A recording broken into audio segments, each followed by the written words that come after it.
Hello, hello, hello, and welcome. Hold on, I'm going to do all my stuff. Do some Kegels. Welcome to another fabulous episode of My Orgasmic Life. I'm your hostess with the mostest, Gaia Morrissette. And on today's show, when I started My Orgasmic Life podcast, I really wanted to show up for you guys and for my audience and my listeners in many different ways. As a sexual educator, but also more than just a sexual educator and a coach, but to share my personal life with you. And to share my personal journeys, the good, the bad, the sexy, the orgasmic, the messy, the ugly. And so today, lately I've been really dropping into, showing up as the sex educator. So today we're going to drop into me showing up as the personal life, my venture into submission, my, struggles, my excitement. So that's what we're doing today. Now, before I get into this story, I got to give you some content warnings so that you can tap out if you're like, ooh, that might be too intense for me, okay? So, first of all, I'm going to have to give a little bit of a backstory around my trauma, so that you can truly understand where my fear lies and where my struggles have lied about needing to be in control and feeling vulnerable, okay? And then I'm going to end up talking about some BDSM and some Kink and probably some bondage and some spanking, and we're going to get into those areas, okay? So just so you if you're like, ooh, that's a little too intense for me, and I probably will swear, and there'll most likely be laughter. And who knows, I might even cry, because it's a very vulnerable conversation that I'm going to have with you. Now, normally I'm good with you guys asking me, for everybody who's with me live, usually I'm really good with you asking questions and making comments, but I ask that you wait until the end of today's show to ask me any questions so that I can really, really show up in the story and not be pulled out of the story, okay?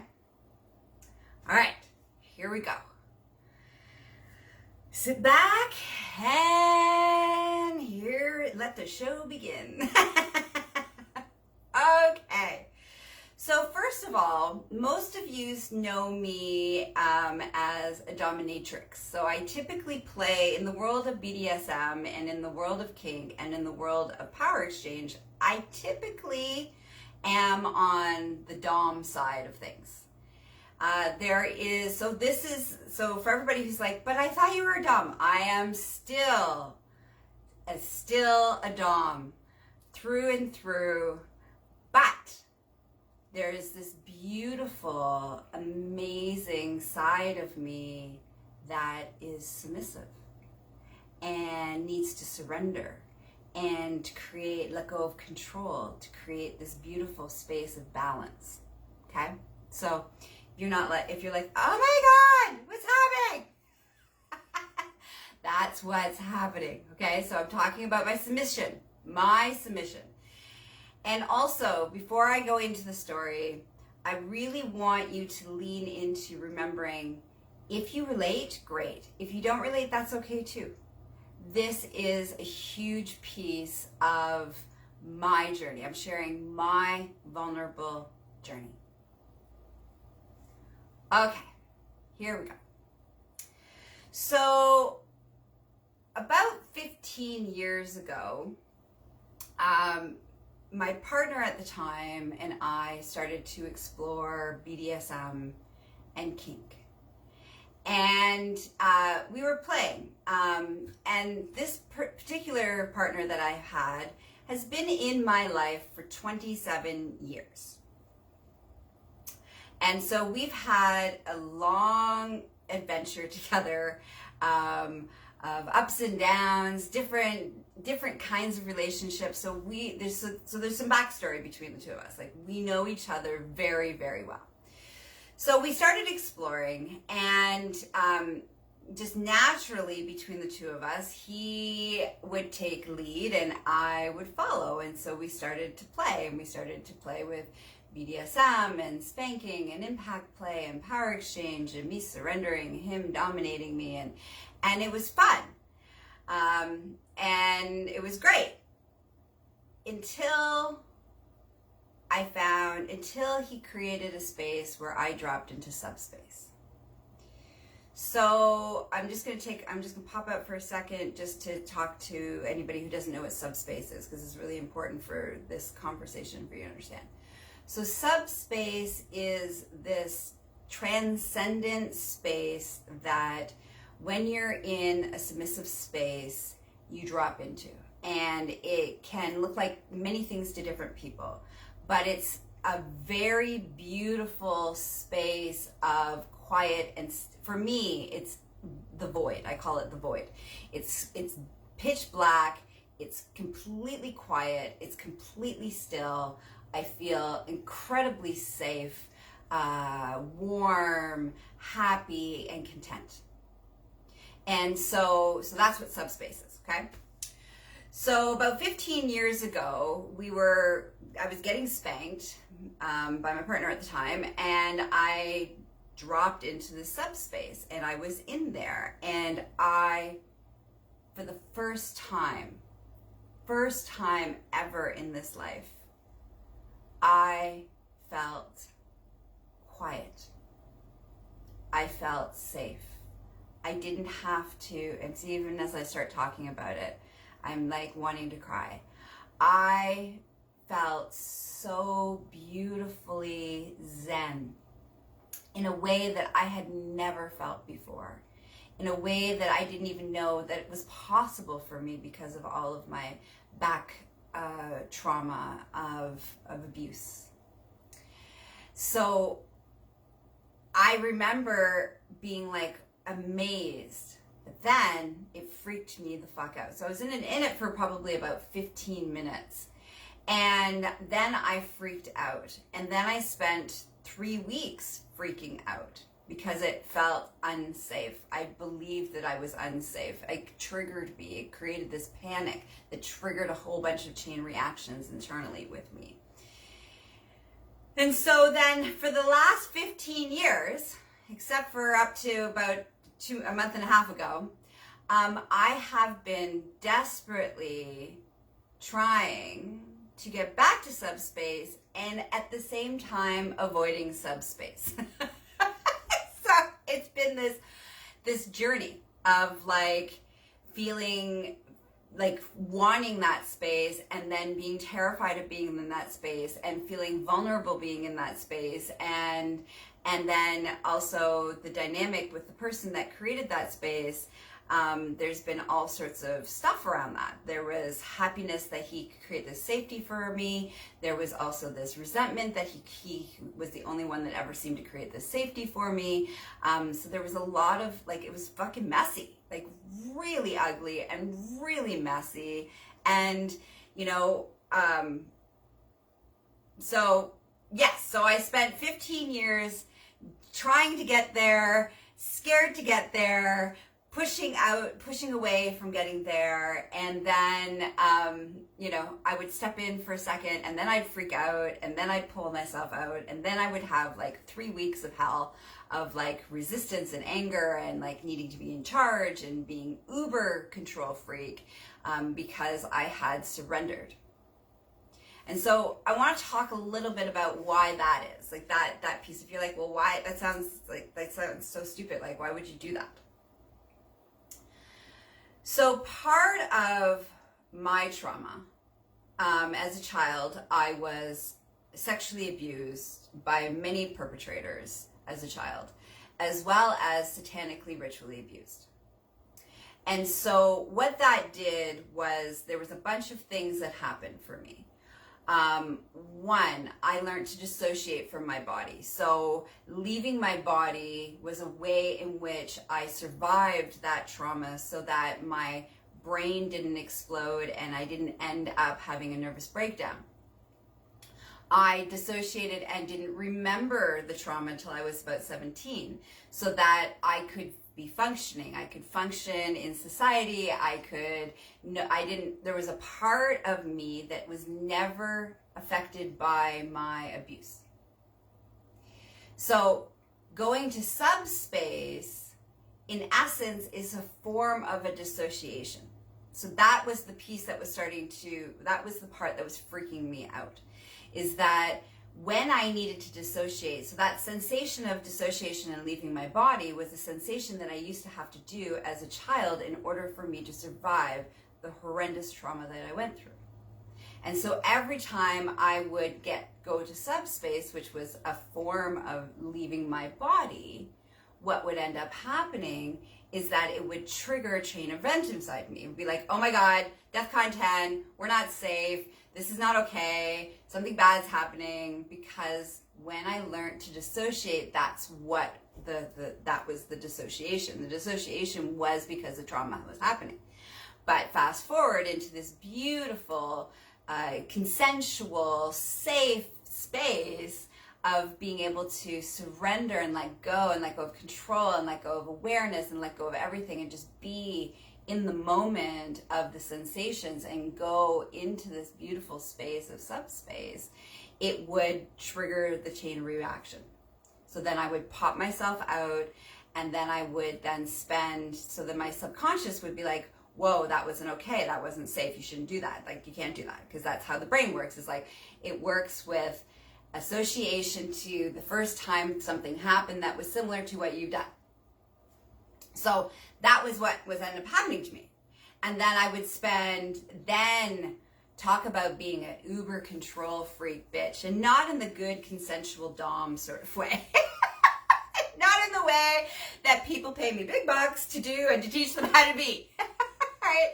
I would go into like DEFCON 100 of not feeling safe in the world, and my go-to defense mechanism and my brain's defense mechanism is to become uber controlling so that I can feel safe. So I would then become uber controlling of everything and everyone around me for about 3 weeks after I would go to SubSpace. Needless to say, this had some very negative impacts on my relationships. Let's just leave it at that. Okay? So let's fast forward. I worked through my trauma, I worked through my shit, I worked through all these beautiful things, and now I know that when I'm not feeling safe, I don't need to be a control freak, and I've been learning how to go to these beautiful, beautiful spaces in my life that's very close to SubSpace. So through meditation, through magic, through tantra, through all these other ways, not through BDSM, but all these other ways to get into the space of zenness, of stillness, of quietness. So now I'm like, okay, this is an okay place and this is safe. So I do all of that rewiring. Let's take a moment to say, yay me. All right. So a month and a half ago, me and my ex-partner that, had originally helped me find SubSpace, we've evolved and changed, and our dynamic and our relationships have changed drastically over the years, but we're still in each other's lives and we're still close. And so he, a month and a half ago, we were hanging out, and he's like, I have a proposition for you. And I said, okay, well, what is it? And he's like, I would like to ask you if you want to be my sub officially, not just us playing at it, but like officially, you be my sub, I be your dom, and and we like create our relationship dynamics around that relationship. He's like, we're in a unique situation where we have no other baggage between us. We've healed all of our shit between us. Like we've started fresh. So I would like to make this proposal.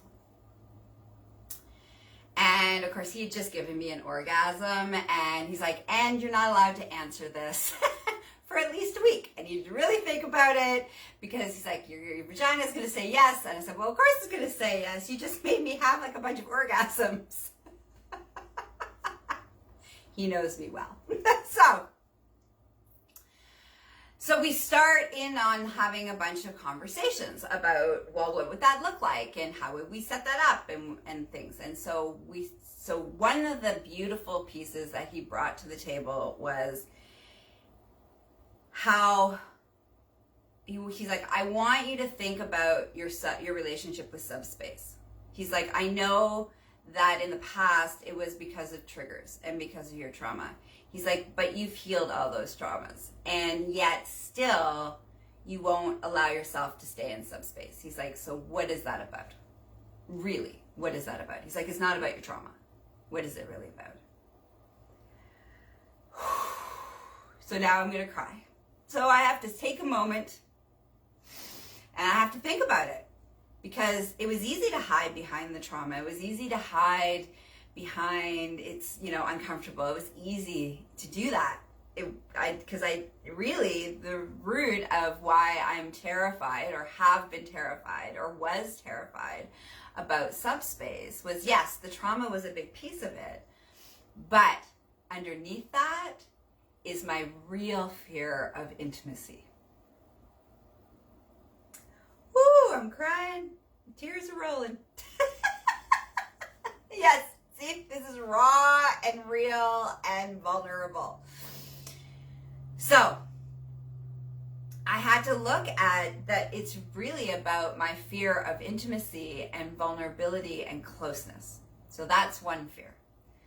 The second fear is that if I really embrace SubSpace, what that means is that I'm also going to embrace that part of me is submissive. And that is terrifying as well, because I am seen in the world on a professional level as a dom. I am seen as strong and independent.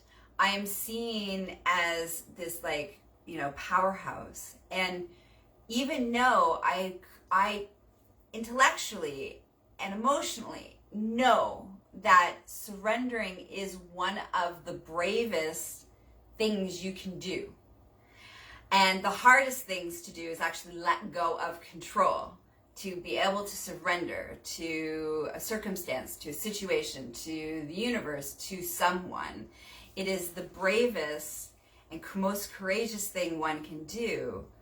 I was still running this narrative in the background of the belief system, even though intellectually I know it's not true, that would make me weak and that would make me vulnerable. And it's not safe for me to be weak and vulnerable in a world that is filled with monsters and predators, which is the reality of my childhood, not the reality of my adulthood. So it's really incredible how much, which is why I do the work I do for the world, not just for myself, but for the world, is because even though we may know something on an intellectual level, on a subconscious level, what's happening on the subconscious is not always what's happening on the conscious brain, right? So I had to look at this piece around, well, why is intimacy, vulnerability, surrender to a person so incredibly terrifying for me? And that was really easy, because it was used against me. It was used against me as a child when I was being raped and abused and tortured, that was what was used. The people that I loved, the family members that I loved, was used as a way to control me, used as a way for me to become complicit in whatever was happening to me. And so I learned in that moment as a child that I could never truly allow myself to be completely vulnerable, completely surrender to another human being, to completely allow another human being to really see me and to love me completely and to surrender to those experiences. So there's the big reveal. I was like, okay, so apparently I have intimacy issues.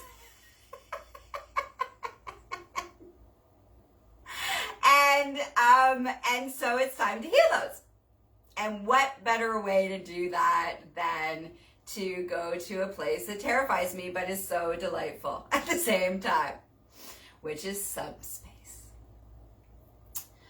So I did a lot of rewiring and subconscious work. So this wasn't just like, oh, okay, so now I know this and now I'm just going to do this. So this is really important to understand that there was a lot of back healing, rewiring, reprogramming, daily rewiring of my subconscious, using all these wonderful tools that I have at my disposal to rewire my brain, okay? So it wasn't just like, oh, this is the thing, so now I'm going to do it.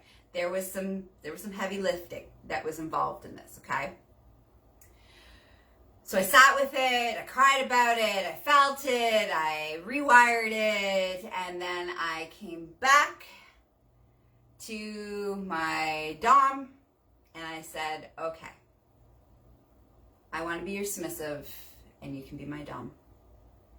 And let's set up the ground rules and let's set up what that looks like and let's set up how we negotiate that and let's set all of the things up. And so of course we set all of those things up and we had our conversations and we wrote down, we went through our hard limits because, we both changed sexually over the years and, what kind of things we want to explore and what kind of things we will need to train to be able to do. And we did all of those pieces and then we started to play.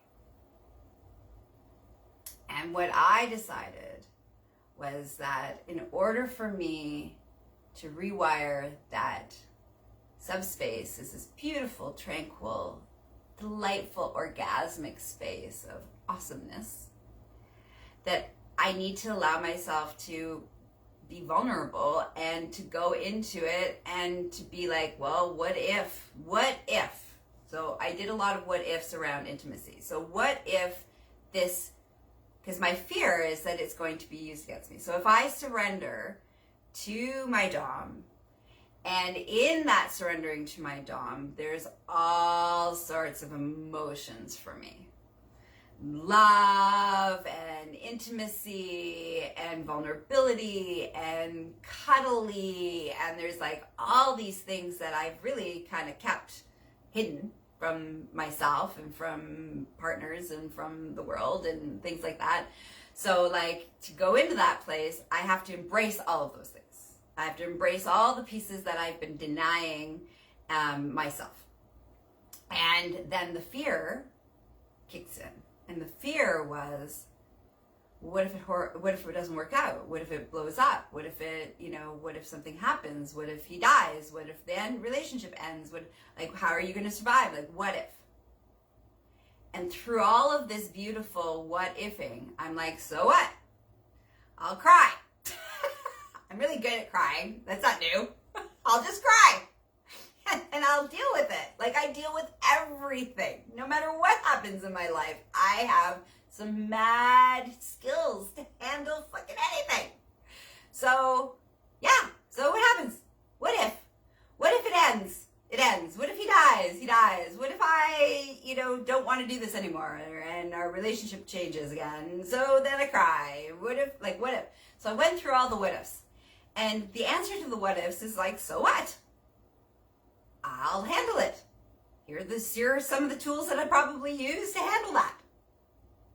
And so what was happening is that, so now I'm in the experience. So now we're going to get into some juicy stuff. So I'm bent over, my ass is in the air, I'm being spanked, then I'm being flogged, and then I'm being fingered while I'm being spanked, and I'm being flogged, and I'm coming, and I'm coming, and I'm coming, and I'm coming, and I'm coming.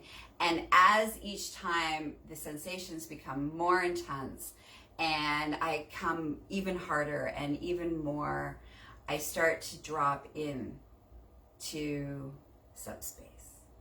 And as I'm getting closer to the door of subspace, my brain's doing its old patterning, because that's what the brain does. It likes things that are new, things that are old. So it's doing its old pattern of oh my God, you can't be here, it's not safe, blah, blah, blah. And I just kept talking myself into, well, what if? What if we could allow ourselves to have this? What if this is okay? And no matter what happens, we'll handle it. And so I just kept saying that. And every time I said that, there was a deeper level of me getting closer to subspace. And then more intense sensation and more intense orgasm would happen. And I would and then, I get a little bit further into the void, right? So now I'm at the one foot's in the void and one foot still out of the void. And, the conflict, there's this brain conflict that's happening. It's like, oh my God, we can't do this, blah, blah. And then there's my body who's like, fuck that shit, this is so good, go there, go there, go there. And then there's my other part of my subconscious, which is now the new rewiring, which is, what if we can give ourselves permission to be here? We deserve to be here. It's safe for us to be here. It's happy to be here. It's content to be here. And as I would say each one of those things, I would step further and further and further until I got into the void, which is the subspace. Now I'm in this beautiful subspace where my brain is turned off. The only thing that I'm thinking about is just being in this sensations and the orgasms and the intensity of pain and the intensity of pleasure and the orgasms and more orgasms and more orgasms. And all I have to do is stay in this beautiful space. Now, my Dom, which is why he is my Dom, is super smart and quite fabulous. And so he recognizes I'm now in subspace. And so he calls me Pet. And so his name for me is Pet. And he's like, Pet, where are you? And I'm like, in subspace. And he's like, and what do you feel like in subspace? I'm like, happy, content. He's like, and safe? I'm like, yes, and safe. And he's like, and is it safe to be here? He's like, yes. He's like, okay, stay there. And so he would continue his spanking and fucking and fingering me and pulling my hair and breath play and all the fucking awesome sensations that were happening in the moment. And I would just keep coming and coming and coming. And then he'd start to feel my brain and body start to do the conflict of, oh my God, we have to abort, board mission, it's not safe, gotta go, can't stay there, no, it's not okay. And he would then reinforce. He's like, where are you? Who are you? How do you feel? How does this space feel? And I would say them out loud and reinforce that, yes, master, these are beautiful places. This is a beautiful place. And then I dropped back in and I was able to stay there. And so over the last, so that was like a month and a half ago. Now I'm happy to report that pretty much every time we play, I enter subspace and I stay there for hours on end, actually. And it's getting easier and I love it. And now it's now the dilemma is coming out of subspace and dealing with the drop, like there's this thing called sub-drop where you're now out of subspace and you're back in reality and there's a bunch of emotional crashing that happens and stuff like that. So that's kind of that's the stage I'm at now. It's like, I don't want to come back. I really want to stay there. It's so good. I just come and come and come and come and I don't have to think about anything and I'm super zen and my body feels fantastic. So yeah, so that's this beautiful piece. So I wanted to share all of that because it's what's happening. It's one of the things that are happening in my world right now. And what I've noticed is so beautiful. I have a bunch of other things going on in my world that are really super stressful. Like normally would have stressed me out to the max. I'd be running around being a control freak. I'd be doing all the fucking things. And yet I am so zen in a way consistently that is amazing. It's amazing. I can't even explain it. It's I'm like this Zen master right now. And it's because I healed all of my shit so I can go to subspace. I've healed my intimacy issues. that intimacy issues that I had around going to SubSpace is also been healed in my other relationships. Because I'm polyamorous and I'm ethically non-monogamous, I have more than one relationship in my life of really significant people. And so what I realized is that I never let any of them see really all of me, or really allow myself to truly drop into the connections and the intimacy and the vulnerability and all these things. And so this beautiful byproduct of being able to heal so that I can go to SubSpace, my intimacy issues, has allowed me to have deeper connections, deeper intimate relationships with the other people in my life. And that's beautiful. And I'm this Zen master that doesn't get fazed by anything right now, which is incredible. And did I mention all the motherfucking orgasms? So many orgasms. It's amazing. So, for all of you control freaks out there who are like, there's no way that I can ever surrender, I honestly say, and I lovingly invite you to try to explore this idea of the submission and the, being able to go to a place of subspace and letting go of whatever fears that we have, that why we need to be in control. Because there's a huge difference between leadership and being a control freak. And I am a better Dom. And I'll be really honest, I am a much better Dom because I've healed my shit around my submission and the fears around that. I've let go of my need to be in control to be safe. That has made me a much better leader. People want to follow me with ease because I'm not doing it because I need to be in control. I'm doing it because it's a skill set that I have and others like to follow me. So there's these beautiful shifts and changes that have happened. And those shifts and changes have happened over the years as I have been working on, I've been working on letting go of control in one form or another for the last 15 years. And each time I lean in a little bit deeper, these beautiful byproducts happen. And so now I feel like I think I might have almost healed all of it, which is kind of exciting. So that I can just really just be and embrace all of me. And that's the other piece. So this is the last thing I want to share around this, is that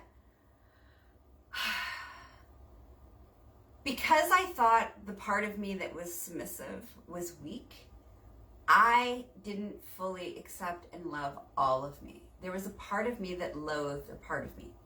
I wasn't in harmony with myself. I wasn't in fully acceptance of myself.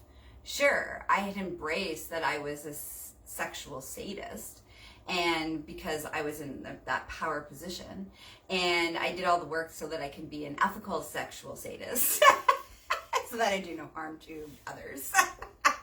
It's not consensual. But there was still this piece of me that was in denial about a part of me and felt like that was a flaw and that was weakness and that was a vulnerability that I needed to crush. And then I would have these moments of longing to need to surrender because being in charge all the time fucking sucks. I'm just gonna say it sucks to be in charge all the time because you have to be on when you're in charge. You have to be on when you're in the role of leadership. You have to be on all the time. And so I would desperately want these little moments of just I could turn off my brain and surrender. And so there was all of the stuff that was attached to it that I talked about earlier. So I feel incredible. I feel like this new person. That I love all of me. I accept all of me. That I am still a fantastic, strong, independent woman. And even more so because I've embraced all of me, and that it's okay to let go, and it's okay to let somebody take lead a little bit, and it's okay to let somebody take care of me for a moment. Like, it's okay to have all of those things in the confines of in whatever capacity you need to have in your life. For me, it's with sex. And because I am all about orgasm, the best way for me to do anything is through orgasm. You want any kind of behavioral change, modification in me, we add some orgasms, lickety split, we change really quick. Okay, so that's how I'm wired. I'm a pleasure-seeking goddess and an orgasmic goddess, so that's how I'm wired. So for me, the place of using submission and my sexuality is a beautiful place for me to heal all of those places. But for others, it may not be in the bedroom. It may be in other areas of your life. And allowing other spaces where you can ask for help. And like, there might be other ways in which that shows up for you. But it's the same concept. We have both the need to lead and the need to follow. And in order for us to have self-acceptance and internal tranquility and internal harmony within ourselves, we have to embrace all of who we are. And if we don't, then we're in conflict with ourselves. And the more conflict we have within ourselves, the more conflict we have outside of ourselves, in the relationships, in the choices, in the lifestyles that we live. There will be, the more conflict we have internally, the more conflict we will create externally to represent what's happening internally. So, I feel fantastic. I am excited about how this beautiful zen of self-acceptance and surrender and submission is like landed internally. And as a direct result of that, externally, my life is becoming more zen and easy. So, all right. So that was that. And thank you for listening, and thank you for being here with me. And this is where I'm going to open up the floor now. Does anybody have any questions about this process that I just shared with you? My process that I just shared with you?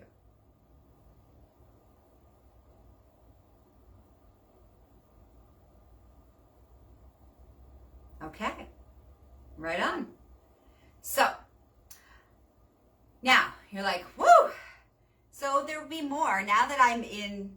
So we have two sides of my sex. Actually, there's many sides of my sex life that you can look forward to listening to. We have, pets life. You have, Mistress Gaia's Dom life. Then you have my poly life where I'm an ethical slut. So you have lots of places. We have lots of places to explore and to talk about what's going on in my world. And hopefully that's inspirational. So hopefully that's exciting and entertaining and, helps you come to a place of self-acceptance for yourself. All right. You need any extra support on how to explore, how to go through this journey to heal any of your stuff, you can reach me at GaiaMorrissette.com. For all your BDSM needs, you can reach me at EmpressGaia.com. And don't forget to support your hostess, which is me, by joining my Patreon. You get extra content and bonus stuff from me as a thank you for supporting the overhead costs of this.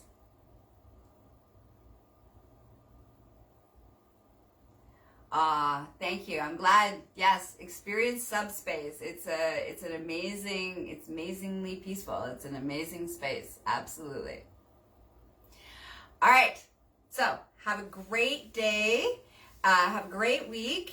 And, continue listening to My Orgasmic Life, which you can find the podcast. You can find on all of the podcasting platforms that you listen to. Again, it's My Orgasmic Life. Have a great day, and I hope it's filled with pleasure and self-exploration. Bye-bye.